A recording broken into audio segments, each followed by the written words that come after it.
बिहार की सभी 40 सीटों पर एनडीए की जीत के लिए प्रधानमंत्री मोदी ने पूरा जोर लगा दिया। आज प्रधानमंत्री नरेंद्र मोदी ने पहली बार पटना में रोड शो किया, जिसमें समर्थकों का जनसैलाब उमड़ पड़ा। प्रधानमंत्री की एक झलक पाने के लिए लोग बेताब दिखे। इस दौरान रथ पर प्रधानमंत्री के साथ सीएम नीतीश कुमार और बीजेपी उम्मीदवार रविशंकर प्रसाद भी मौजूद थे। प्रधानमंत्री के रोड शो में कई रंग देखने को मिले। स्वागत के लिए मुस्लिम महिलाएं भी पहुंची तो रोड शो वाले इलाके में राम भजन भी बज रहे थे। लोग छतों से मोदी की एक झलक देखने के लिए बेताब दिखे। हालांकि सवाल यह भी कि पटना में पहली बार रोड शो का बिहार में बाकी चुनाव पर कितना असर पड़ेगा। आज इसी मुद्दे पर चर्चा करेंगे। कई मेहमान भी साथ रहेंगे, लेकिन पहले देखिए पीएम के रोड शो में आई पटना की जनता क्या कहती है। मंदिर तो बन ही गया, अब मुद्दा बचा के ये कांग्रेस वासियों को ना सोचना चाहिए। अंग्रेज से आए हैं। देखिए कि आज मदर्स डे है। मदर्स डे पे मैं कहना चाहती हूँ कि जैसे एक परिवार को एक माँ की जरूरत होती है, उसी तरह इस देश को मोदी की जरूरत है। जब मोदी की भक्त जो आप समर्थक हैं, भक्ति नहीं कहेंगे, इसे भक्ति नहीं कहेंगे, इसे विश्वास कहेंगे और प्रेम कहेंगे। क्योंकि जो विपक्ष आरोप लगाता है उनको ये बाइट जरूर सुनने की जरूरत है कि ये जो प्रेम है, ये जो समर्थन है, आप उसे भले ही भक्ति बोलते हैं, लेकिन ये भक्ति ही अगर आप उस पर कटाक्ष करते हैं तो वो ऐसे नहीं बनी है, बल्कि मोदी जी ने, अच्छा मोदी जी ने क्या ऐसा कर दिया, क्या ऐसा कर दिया कि आप इतने हम लोग जितना भी नहीं है वो भी एक्सप्लेन करने का टाइम नहीं है। बहुत शॉर्ट में आपको बताते हैं कि जितनी भी भारत की जो जनता है उसको मोदी के ऊपर बहुत विश्वास है और प्रेम है। इसी के वजह से वो मोदी से मिलने के लिए आए या मोदी जी से दिलों में बसते हैं। मोदी जी हमारे दिलों में बसते हैं, हमारे रोम रोम में बसते हैं। जैसे श्री राम बसते हैं वैसे ही मोदी बसते हैं। अब जन सैलाब को देख के जो है ना, अब तो ये कहने की जरूरत नहीं है कि मोदी कितने अच्छे हैं और कितना काम। 400 पार मोदी जी का नारा है, क्या लग रहा है? हो जाएगा, जरूर होगा, उससे भी ज्यादा होगा। की बार 400 पार, 400 पार, अब की बार 400 पार। विपक्ष तो कह रहा है कि 300 भी नहीं पहुंचे और 400 पार विपक्ष कहीं है ही नहीं। 2 किलोमीटर का रोड शो था। प्रधानमंत्री मोदी की लोकप्रियता, लोगों की मौजूदगी देखते हुए इसको 1.5 किलोमीटर और बढ़ा दिया गया। 3.5 किलोमीटर को लिए रोड शो पटना में चला है। बिहार के समीकरण, बिहार से निकल रही चेतना, लोगों की मानसिकता बहुत कुछ कहती है और उसका असर उत्तर प्रदेश के पूर्वी इलाके में भी अच्छा खासा पड़ता है। प्रधानमंत्री का रोड शो किन मायनों में आज देखा जाना चाहिए। मेरे साथ खास मेहमान, मेरे खास वरिष्ठ सहयोगी, मेरे एडिटोरियल डायरेक्टर आलोक मेहता मेरे साथ जुड़ रहे हैं। वहीं हमारे कंसल्टिंग एडिटर अरविंद मोहन जी भी हमारे साथ जुड़ रहे हैं। अजय कुमार झा राजनीतिक विश्लेषक के तौर पर जुड़ रहे हैं। बहुत स्वागत है आप सभी का। सबसे पहले आलोक सर, आपका ही रुख करते हुए, प्रधानमंत्री के इस रोड शो को क्या लोकसभा चुनाव के प्रचार का हिस्सा मान के समझा जाए, या आज प्रधानमंत्री के इस रोड शो को या और भी किसी रोड शो को किसी दूसरी तरीके से देखा जाना जरूरी है? देखिए राजीव जी, निश्चित रूप से चुनाव के समय में पार्टी की तरफ से पार्टी का चुनाव चिन्ह लेकर के निकल रहे हैं। और प्रधानमंत्री नरेंद्र मोदी जब मुख्यमंत्री थे तब भी कहते थे, जब मैं पार्टी का अभियान करता हूं तो पार्टी की तरह से काम करता हूं, कार्यकर्ता की तरह से करता हूं। तो इसीलिए आपने देखा हाथ पे भी वो चुनाव चिन्ह लेकर के चल रहे हैं। इसलिए पहली बात तो ये कि निश्चित रूप से, लेकिन मैं इसको, चूंकि ये मार्केटिंग की भाषा है रोड शो, मतलब मैं 1 मिनट मुझे दीजिएगा, चूंकि मेरा ये कहना है कि ये ऐसा कह सकते हैं ना कि आप एक जुलूस निकाल रहे हैं अपने हिसाब से, जो पहले जुलूस कहा जाता था और रैली कह लीजिए आप, सभा में जाने का जो क्रम है, ये उस बात को प्रोत्साहित करता है कि पार्टी के या दूसरी पार्टी के भी कार्यकर्ता लोगों के दरवाजे तक पहुंचे। ये कार्यक्रम को रोड शो तो मार्केटिंग के लिए, भाषा के लिए ठीक है, और बल्कि मीडिया में भी वही चलने लगा है, लेकिन मैं इससे थोड़ा असहमत भी हूँ, क्योंकि इतना प्रधानमंत्री के लिए, और खास करके ये शो, निश्चित अरविंद जी तो वहीं के हैं, लेकिन मैं भी वहां रहा हूँ, जाता रहा हूँ, इसलिए इतना उत्साह एक प्रधानमंत्री पहुंचे। और कुछ संवेदनशील इलाके भी हैं जिनमें भी मुझे चिंता रही कि भाई वो इलाका ऐसा है कहीं जहां पर एक समय में जब गए थे कई वर्षों पहले एक सभा के लिए गांधी मैदान में, मेरा ख्याल है तब तो प्रधानमंत्री भी नहीं थे, लेकिन मुख्यमंत्री के नाते, और नीतीश कुमार जी ने कहा था उनको घुसने नहीं देंगे, और उस दिन बम विस्फोट की घटना रेल स्टेशन पर हुई थी। इसलिए ये संवेदनशील इलाका भी है। वहां प्रधानमंत्री का इस तरह से खुले में जाना, नीतीश कुमार का साथ होना, एक लोकतंत्र की दृष्टि से जनता के दरवाजे तक पहुंचने का प्रयास हर प्रधान, मैंने देखा पहले एक समय था, समय चूंकि बाद में तो सब ये मनमोहन सिंह तो कभी ऐसा कर नहीं सकते थे, वो युग हमने देखा है। अटल जी भी एक बार इस तरह से निकले हैं वहां पर जनसंपर्क के लिए लोगों के बीच में। और मोदी जी के एरा के बाद तो लगातार ऐसा है कि आप लोगों के दरवाजे पर जाकर के और अपने काम के बल पर बताइए, ठीक है, एक विश्वास पैदा होता है। और इसका असर केवल पटना के लिए नहीं है, बेगूसराय में कल मतदान है, दूसरे कुछ जगह तो हो चुका है, लेकिन प्रदेश में जहां बाकी है, एक विश्वास पैदा हो कि एक केंद्र का नेता जो बिहार की एक अपेक्षाएं है, ये नीतीश कुमार भी अब साथ आ गए तो कैसे डेवलपमेंट हो सकता है। जाति का फॉर्मूला है, जाति रविशंकर प्रसाद, इनके पिताजी ठाकुर प्रसाद जी, मैं उनसे मिलता था एक समय में जब वो रविशंकर जी उतना एक्टिव नहीं थे, दिल्ली में थे या पढ़ाई कर रहे थे। ठाकुर प्रसाद जी की वजह से भाजपा का या ऐसे कई और नेता जो वहां पर रहे, धीरे धीरे करके भाजपा का प्रभाव बढ़ा। और इसलिए लालू यादव की सारे घोटालों के बाद, वर्षों के बाद, एक तरह से नीतीश कुमार और भारतीय जनता पार्टी ने पिछले वर्षों के दौरान, कभी आए कभी गए वो अलग बात, लेकिन जो विकास सड़कें, स्कूलों के लिए, मेडिकल इंस्टीट्यूट पटना में जो सीपी ठाकुर, एक समय वो तो कांग्रेस में ही थे, बाद में बीजेपी में आ गए, ऐसे नेताओं की वजह से विकास भी हुआ है, लेकिन गति धीमी है। रोजगार के नाम पर सबको उन्माद पैदा किया जाता है, जबकि जरूरत इस बात की है कि पहले जहां रोहतास इंडस्ट्री थी, जहां दूसरी इंडस्ट्री थी, जहां स्कूल अच्छे हों, कॉलेज अच्छे हों, ज्यादा पढ़ाई के लिए सुविधा हो, विश्वविद्यालय अच्छे हो, ज्यादा अस्पतालों का चिकित्सा की सुविधा हो, वो जो अपेक्षा है। पर्यटन में कितना बोले ज्यादा स्कोप है, आप बौद्ध के लिए कहिए, जैन के लिए कहिए, खाली हिंदू धर्म की बात नहीं है, वहां तो बौद्ध और जैन के इतने तीर्थ वाले स्थान हैं जिसका लाभ बिहार की जनता को, खाली अयोध्या की जब बात करते हैं, इसका असर, जैसा अभी अपने संवाददाता कहते हैं, पूर्वी उत्तर प्रदेश में भी पड़ सकता है। तो मुझे लगता है सकारात्मक है, लोकतंत्र में, चुनाव में जनता के बीच जाने का प्रयास है। मैं इसे रोड शो कहने से असहमत हूं। आप रोड शो कहने से असहमत है, लेकिन शाब्दिक जो शब्दावली इस्तेमाल की जा रही है, जिसका प्रयोग हो रहा है, वो यहीं तक सीमित कर देती है इसको। लेकिन अरविंद सर, प्रधानमंत्री नरेंद्र मोदी इस बात के लिए जाने जाते हैं कि वो प्रोटोकॉल को तोड़कर लोगों से मिलने के लिए आगे हाथ बढ़ाना, उनके नज़दीक जाना, और ये केवल भारत तक सीमित नहीं है, विदेशों में भी वो ऐसा करते रहे हैं। शायद वो इसकी पावर को समझते हैं कि इसके ज़रिए आप एक जगह बंद कर नहीं रहते और एक लंबे क्षेत्र में रहने वाले लोगों से उनकी सुविधा अनुसार, क्योंकि वो अपने घरों की छतों पर होते हैं, उन तक अपना संदेश पहुंचा देते हैं। पटना का रोड शो, क्योंकि बिहार में पहला प्रधानमंत्री का इस तरीके का रोड शो है, आप किस तरीके से देखते हैं?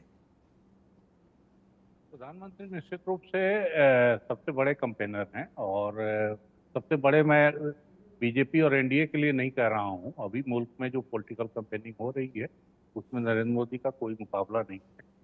बिहार में भी इस तरह की कैंपेनिंग उन्होंने अब तक नहीं की थी, और आज उन्होंने ये की है, तो इसका असर तो निश्चित रूप से पड़ेगा। और पटना बीजेपी के लिए गढ़ है पिछले काफी समय से।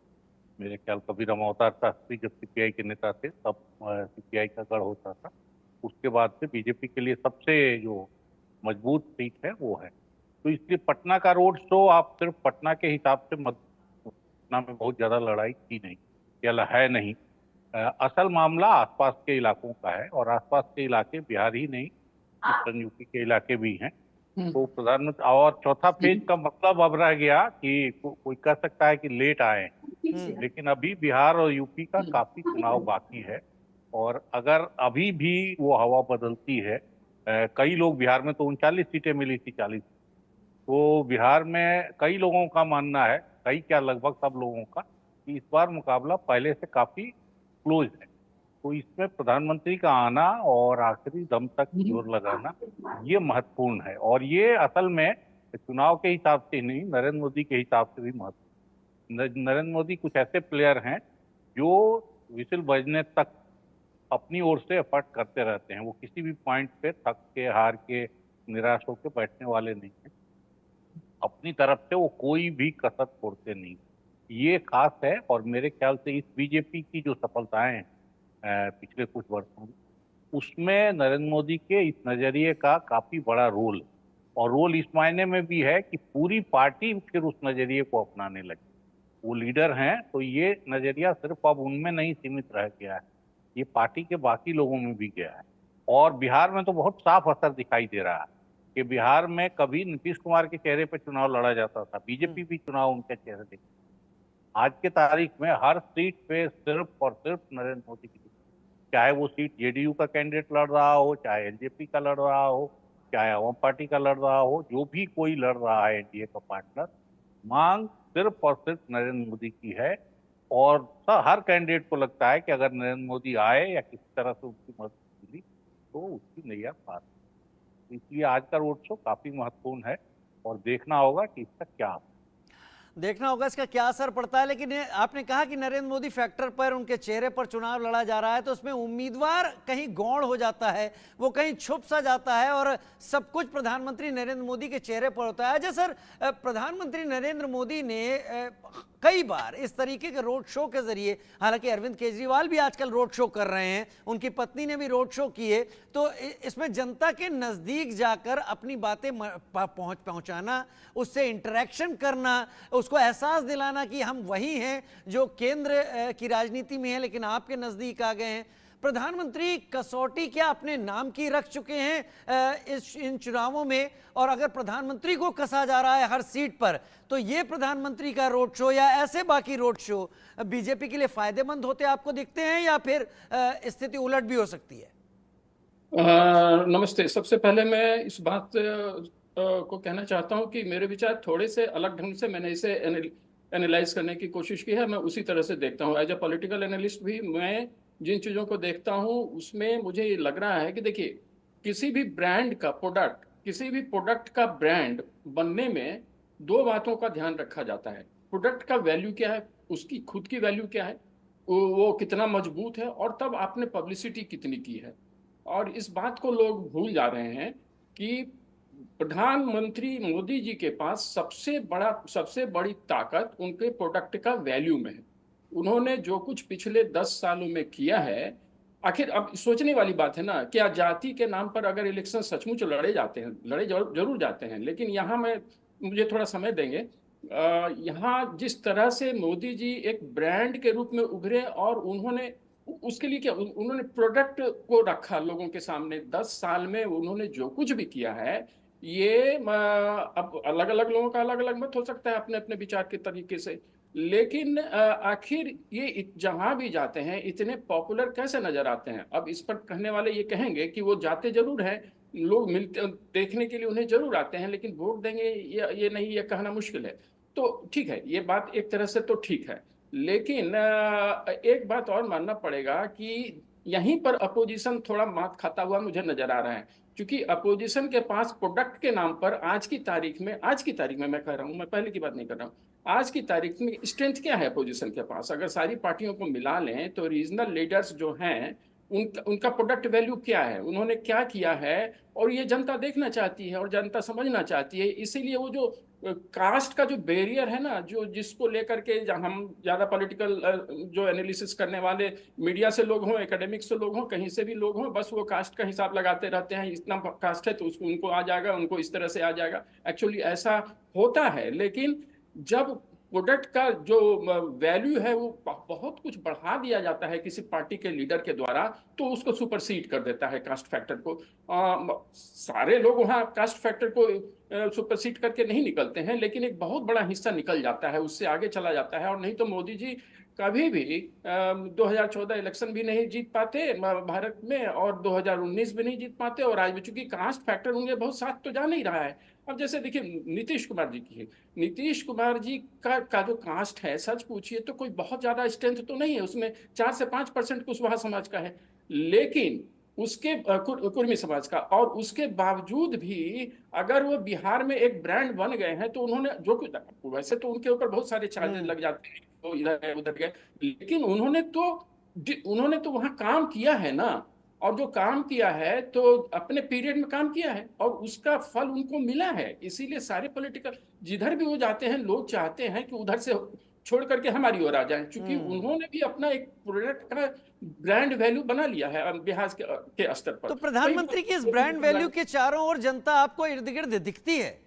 बिल्कुल दिखती है, यही मेरा मानना है, और यही मोदी जी के साथ भी हो रहा है। मोदी जी ने उसको सुपरसीड कर दिया है नेशनल लेवल पर, और लोग आ रहे हैं, सारे लोग आ रहे हैं। और जहां तक रह गया डिलीवरी का सवाल, तो वो तो खैर मैं बता ही चुका हूं अपने अपने तरीके से, वहां भी लोग व्याख्या करते हैं और करेंगे, करते ही रहेंगे, करना भी चाहिए।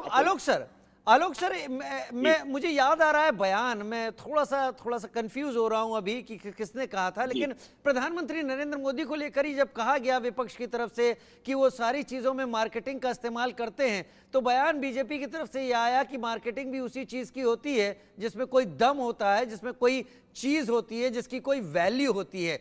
प्रधानमंत्री अपने रोड शो के चलते लास्ट मोमेंट पर इस वैल्यू को बीजेपी के फेवर में ले जा पाएंगे, या अगर शेयर मार्केट से जोड़कर देखो तो प्रधानमंत्री की ब्रांड वैल्यू काफी ज्यादा है और उसमें अप ट्रेंड नहीं दिखेगा, अप डाउन ट्रेंड जाएगा? राजीव जी, फिर वही कमर्शियल भाषा में मैं फिर से कहूंगा कि वैसा नहीं मानिए, क्योंकि शेयर मार्केट तो कल बहुत ज्यादा गिर गया, तो उससे थोड़ी फर्क पड़ेगा। वही पटना में हो सकता है बहुत अच्छी विजय मिले, लेकिन एक बात मैं कहूंगा, देखिए प्रधानमंत्री ये मैसेज में अभी जो बार बार रविशंकर प्रसाद जी हैं, वो मंत्री बने, पुराना उनका काम या उनके परिवार के सदस्य वहां लोगों के साथ तालमेल रखें, सफल तो रही। शत्रुघ्न सिन्हा वहां से रहे हैं जी, जैसा मैंने पहले कहा, सीपी ठाकुर वहां पर रहे, वो कांग्रेस के थे। अभी अरविंद जी कह रहे थे कम्युनिस्टों का नहीं, वहां एक समय में कांग्रेस का भी काफी अच्छे नेता रहे और उन्होंने काम किया। उसके बाद जिस तरह से बीजेपी ने धीरे धीरे अपना प्रभाव बढ़ाया, और जाति का जहां तक सवाल है ये सही है। देखिए, चाहे इनके विधानसभा के अध्यक्ष विनायक यादव हों या कोई भूमिहार में से हों, कोई मंत्री डिप्टी चीफ मिनिस्टर एक जाति के हों, नीतीश कुमार, लेकिन नीतीश कुमार का प्लस पॉइंट वो उनको कुशल प्रशासक, उनके लिए जो बुराई कहना चाहिए, हम भी मानते हैं कि उन्होंने जो 2-3 बार जो दल बदला उससे उनकी क्रेडिबिलिटी गिरी, ये नुकसान है। लेकिन उनकी छवि को लेकर मेरा ख्याल है जो उनके विरोधी भी हैं, अभी तक ये नहीं कह पाए कि उन्होंने ऐसा भ्रष्टाचार किया, इतने करोड़ इतने अरब रुपए का। मैंने हर पार्टी के लोगों पर आरोप है, इंक्लूडिंग बीजेपी के लोगों पर भी आरोप आए होंगे, मैं नहीं कह रहा दूसरे राज्यों में। ऐसी स्थिति में मैं ये मानता हूं कि वो इमेज प्रधानमंत्री की और नीतीश कुमार की, और फिर से मैं कहूंगा, जो सड़कें बनी नीतीश कुमार जाए, बड़े काम नहीं हो पाए हों, जो छोटे छोटे काम हुए, लोगों को, मेरा अनुभव यह है अरविंद जी से मैं कहूंगा, बल्कि अभी न्यूज के साथ उनके हमारे एडिटर के साथ जो मैं यही कह रहा था कि आप ये मत मानिए कि क्या काम उसी से होता है जिससे कि सड़क से स्कूल के लिए कोई टीचर जा पाएगा, सड़क से जो है बच्चे अपने स्कूटी से जाते हैं, साइकिल से जाते हैं। मैंने देखा रिमोट में, बस समस्तीपुर के पास कर्पूरी गांव जहां पर है जी, वहां पर ऐसे रिमोट में उनकी ही पोती, वो भी स्कूटी से अपनी छोटी बच्ची को लेकर के कैसे जा रही। ये जो विकास है, ये अपेक्षा बिहार की है। बिहार में जो इंडस्ट्री बंद हो गई थी, एक ये विश्वास बने कि यहाँ करप्शन से कंट्रोल्ड हो गया है, वरना होता ये था कि आप यदि एनर्जी लगाने जाइए राजीव जी, तो लोगों ने मुझे बताया कि हम जाएंगे तो यदि हम 50 करोड़ लगाना चाहते हैं तो पहले रिश्वत लालू यादव राज में कहते 50 तो पहले हमको दे दो, हम 50। चलिए, मतलब ये कई चीजें हैं, और इस सब के बीच में प्रधानमंत्री का रोड शो, मैं बहुत माफी चाहूंगा अरविंद सर, क्षमा के साथ समय का इशारा हो रहा है मुझे, समय थोड़ा कम है, लेकिन हमारे दर्शक समझेंगे प्रधानमंत्री के रोड शो को। और प्रधानमंत्री अक्सर अपने रोड शो के जरिए स्थिति को पूरी तरीके से उलट पुलट करके रख देते हैं। उनके रोड शो में आई हुई भीड़ जो मैसेज को कन्वे करती है, वो मैसेज कई बार गेम पलटने लायक होता है। बहुत शुक्रिया, आप सभी हमारे साथ जुड़े, इस चर्चा में शामिल हुए, बहुत शुक्रिया आपका।